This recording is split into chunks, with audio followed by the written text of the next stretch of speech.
যুদ্ধ করতে ইউক্রেনকে ঋণ দিবে ইউরোপীয় ইউনিয়ন। সেই ঋণ হবে সুদমুক্ত। তার মানে রাশিয়ার বিরুদ্ধে এখনও ইউক্রেনকে লেলিয়ে দিচ্ছে ইউরোপ।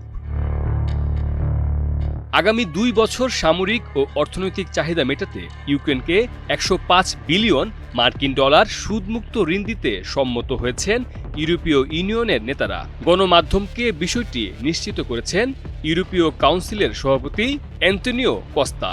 কাতার ভিত্তিক সংবাদ মাধ্যম আল জাজিরা তাদের প্রকাশিত এক প্রতিবেদনে জানিয়েছে এই তথ্য। কূটনীতিকদের বরাতে জানা গেছে, ইইউ নেতারা রাশিয়ার জব্দকৃত সম্পদ ব্যবহার না করে পুঁজিবাজার থেকে ঋণ নিয়ে ইউক্রেনের প্রতিরক্ষা ব্যয় মেটানোর সিদ্ধান্ত নেন।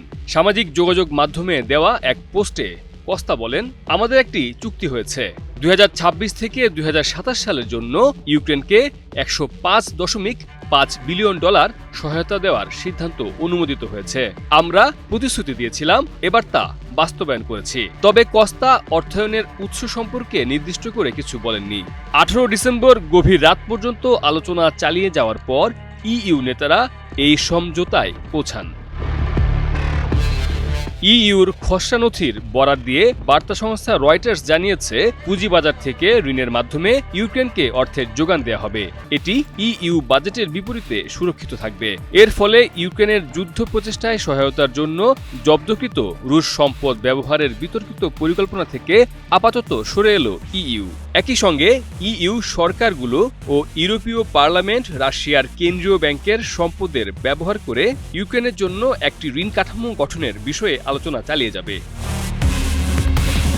নথি অনুযায়ী যৌথভাবে নেয়া এই ঋণ ইউক্রেন তখনই পরিশোধ করবে যখন মস্কোর কাছ থেকে যুদ্ধ ক্ষতিপূরণ পাবে। ততদিন পর্যন্ত রুশ সম্পদ জব্দ অবস্থায় থাকবে।